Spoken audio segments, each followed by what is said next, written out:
What's going on, YouTube? Welcome to another episode of the God Next podcast. I'm your co-host, Donovan Moore. Got my main man, Mitchell Baldwin, down there with me. Of course, it's another football episode, so we got to have the expert, the Adam Schefter of God Next, my man, Bennet Bones Nate Ash. What's going on, Bones? And we're going to go over some serious stuff tonight. We got an award show. We're midway through the season. Can't wait to hear what you guys think. Yeah, I was about to say, if y'all wondering why we looking real dapper, got an award show coming straight at y'all, red carpet, Met Gala vibes going on here. So stay tuned. As always, subscribe, like, comment, subscribe, everything. Just the whole 9 yards, and enjoy the show.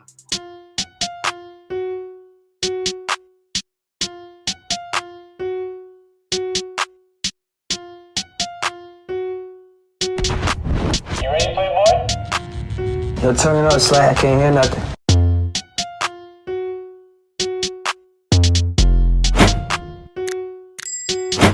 Yeah, so we haven't really been keeping track with the standings lately. I don't know if you guys have still been staying tuned with that, but as it sits currently, me and Mitch are sitting right there at the top, neck and neck, tied with 84 wins, and just 3 games behind is Bennet right there at 81 wins. So it's about 8 to 9 weeks left in the season. So please stay tuned and really see who gets this one. They can literally be anybody's ball game. We just saw the week of upsets in week 9, so just keep looking. Anything can happen. All right, so beginning the award show, I want to save MVP for last. So we're first going to start with Offensive Player of the Year. So, the kind of the potential candidates for this position halfway through the season, I must say, are Cooper Kupp, Derrick Henry, despite the fact that he's hurt. I think you got Devontae Adams in the mix based on what he can do through the receiving game. Obviously, Kyler Murray and Lamar Jackson as well, just the offensive production, a big reason why they're in the mix as well. So I guess I'll go first and say I'm going to select Cooper Kupp for Offensive Player of the Year. He's leading the league in receiving yards and touchdowns, if I'm not mistaken. And that's through 9 games.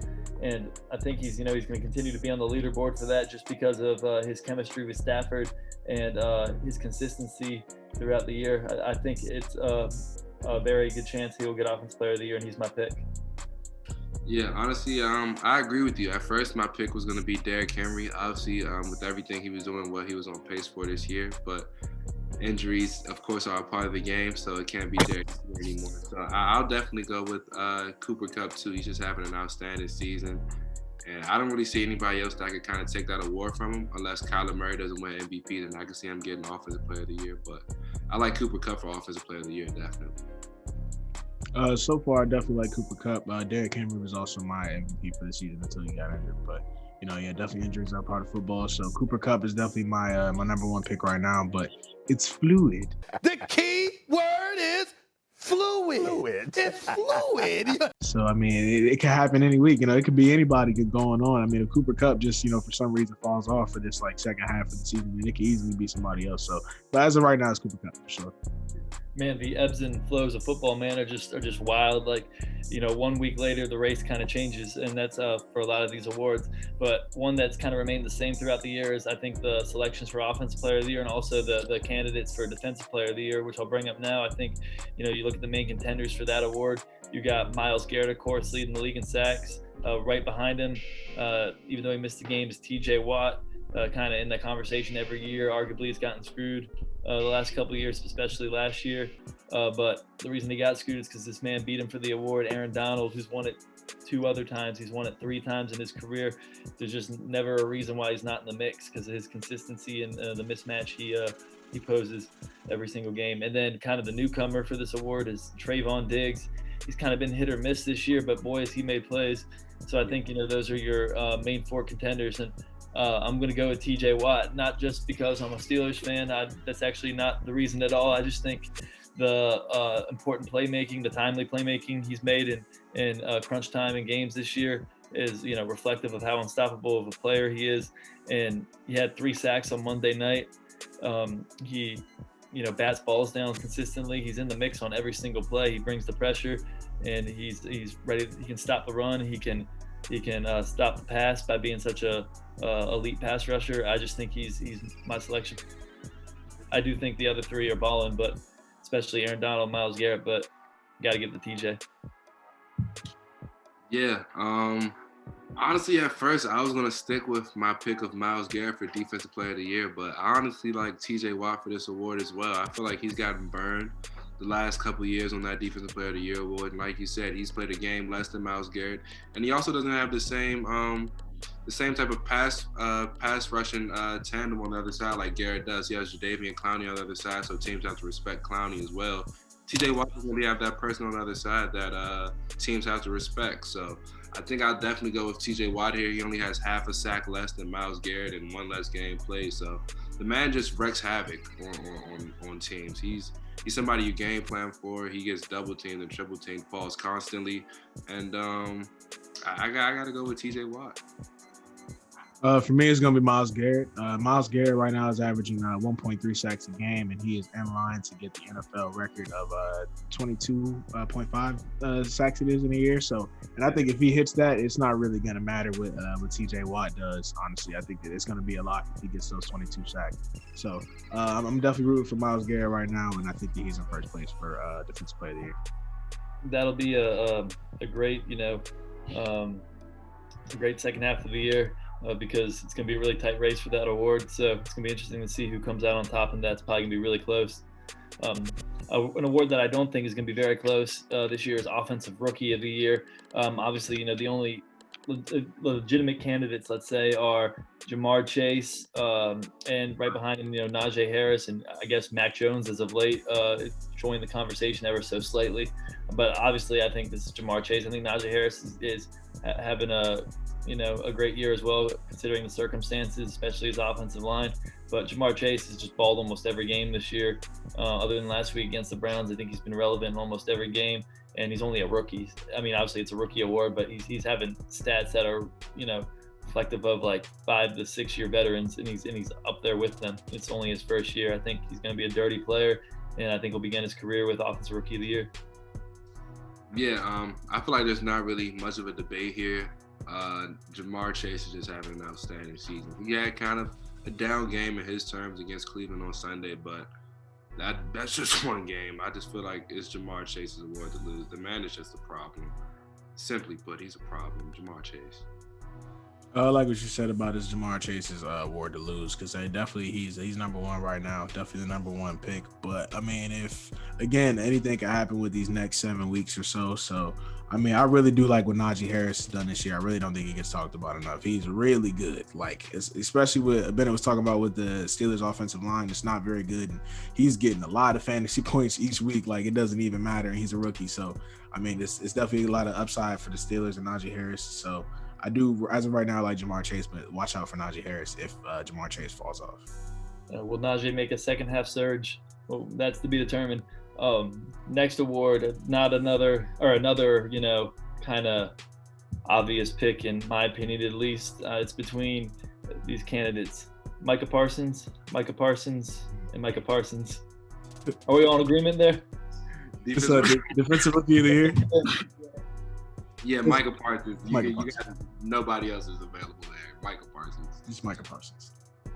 I mean, Mitch, he's on your Cowboys, man. Say what he's meant to the team. He's meant everything to the team. I mean, I think you guys have seen the flip-flop that we've had from last year's defense to this year's defense. I think Micah Parsons has a lot to do with that. He's very active on that side of the ball. He's very versatile on that side of the ball. I like what Micah Parsons has done so far, especially as a rookie. And yeah, it's definitely his award to lose. Excuse me. And you talk about their losses on defense, like DeMarcus Lawrence early in the year, and then they released Jalen Smith, but Trayvon Diggs and Micah Parsons really been the heart of this defense this year. And I like Trayvon Diggs a lot. I think he's definitely he's a risky type of guy, high risk, high reward kind of guy. Like he'll go for some passes that he probably shouldn't go for and then get burned. So, but he's still a really good guy, and I think he's done a lot for our defense this year. So, yep. Next award is Coach of the Year. This is a really tough one, but I think your main contenders are obviously Cliff Kingsbury having the best record in the league with the Cardinals. Let's see if they can keep that up in the second half of the year. That'll really him getting that award will really be contingent upon that. Also right by him, you got Sean McVay. Had a disappointing night the other night, but ever since he's had the Rams job, he's been nothing but consistent with them, and that move to get Stafford has proven to be a money move thus far. And then I think Mike Vrabel, you got to put in the conversation, especially due to the fact that they lost Derrick Henry. And I just think two coaches who are always, very consistent, who always, could contend for this award. Obviously, Bill Belichick, the greatest coach ever, and then Mike Tomlin, what they've both done with their teams, how they've kind of rebuilt the rosters up, especially the Steelers outside of quarterback over the last couple of years, and the new offense that they brought in, the fact that they're still competing the way they are, shows a coach and organization the Steelers have.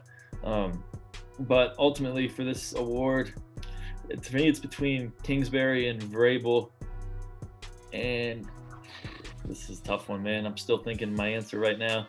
I'm gonna go with Kingsbury just because of what the Cardinals showed the other day against the Niners. They didn't have their two best players, Kyler Murray or DeAndre Hopkins, and Niners obviously aren't that good of a team, but the way they just dominated that game, Colt McCoy, looked like the Cardinals.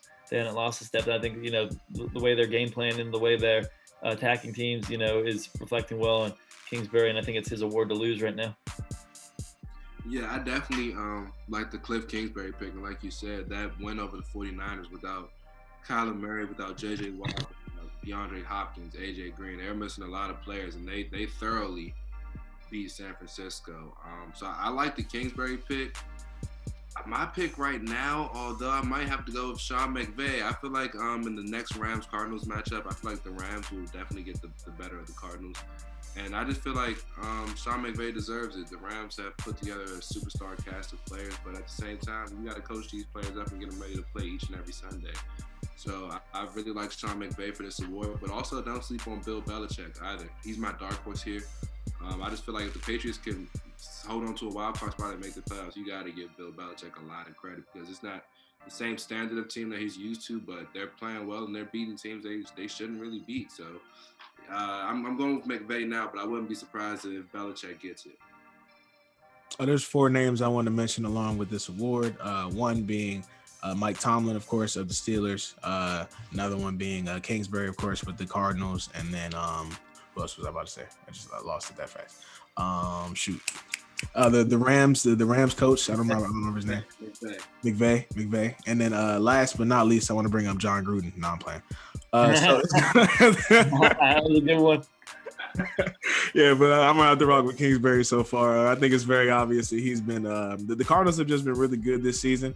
And I don't know. I feel like they're easily the best team in football right now. I don't think there's really too close. I think the Cardinals are just really good. They have a lot of talent across the entire field, and I love what they've been doing so far. And nobody really expected that coming into the season. So I definitely want to say shout out to the Arizona Cardinals coach, and shout out to Mike Tomlin, and shout out to Bill Belichick. That's the other person I missed. There you go. And I guess, Mike Vrabel, he was kind of added to the mix as of late. If the Titans have a really strong second half surge, I think, he's a viable contender, because what they pulled off without Derrick Henry, it looks like their defense is getting confident and better every week. They showed that against the Rams the other night. So we'll see how that plays out. Finally, last but not least, the most important award of them all, MVP. So here are our main contenders. I think, he's the GOAT. He's the greatest thing ever to touch a football, Tom Brady. Just going to be in the mix almost every year. You also got Kyler Murray and Lamar Jackson, both, exciting playmakers who are clearly elevating their teams to new levels. Obviously, a couple of these guys fell off last week, but they're still, viable contenders. Josh Allen, Matthew Stafford, Aaron Rodgers only because he missed the game, but, popularity might take a hit a little bit too, but he doesn't care about that. He never has. So I expect him to still be, very strong the second half of the year. And Dak, obviously, who I forgot is obviously comeback player of the year. If anyone was going to dispute that, I don't think we were, but that's his award to lose, obviously. But his MVP, odds kind of took a hit last week. Nevertheless, he's had a really good year. But my pick is going to be, God, this is so hard, but I'm going to go with Tom Brady. And the reason I'm going to go with Tom Brady is because I just think through an 18-game schedule, he's going to be the most consistent and lay the least amount of eggs. Obviously, no one plays a perfect year, but, I've seen Lamar have a bad game or two. Not really. He really hasn't, but, his stats aren't unbelievable. It is kind of a statistic-based award, even though it's about winning as well. And his and Kyler's stats just aren't as good as Tom Brady. I think they both have more interceptions and less touchdowns in less yards. So, I mean, in Tom Brady's just got one less win than Kyler right now. So we'll see how the second half plays out. I think Josh Allen, losing that game to the Jaguars and making the other Josh Allen on the Jaguars look better than him, that's going to hurt his MVP chances for sure. And Stafford, they've lost 2 games at home, one to the Cardinals, one to the Titans. I'm sorry. They're still, contenders, and they could still end up with the best record in the league possibly, but Stafford's going to feel that pressure to not blow another game like that for the rest of the year, or else, they might not have as great as a record at the end of the year. That could affect their playoff seeding. Aaron Rodgers, obviously, I think is going to contend for it when he gets back. He just maybe isn't it this year because he's just not having the same year he had last year stat-wise. And Dak probably won't get it, but like I said, he's comeback player of the year. One person who was in contention for it, but obviously got hurt, was Derrick Henry. So shout out to him. But my pick's Tom Brady. You guys can have the floor on this one now. Yeah, I definitely like the Tom Brady pick. He's playing great football. I just feel like Brady's kind of, he's in that same area that LeBron's in the NBA. Is he the best player or one of the best players in the league? Yes. People want to see something new, and that's why I feel like Kyler Murray is definitely the MVP this year. He hasn't won one before. We've seen Lamar win one. We've seen Rodgers win one. So I just feel like this is the year for somebody else to get it, and I feel like this is definitely Kyler Murray's award. The Cardinals have the best records in the league, if not the best record in the league.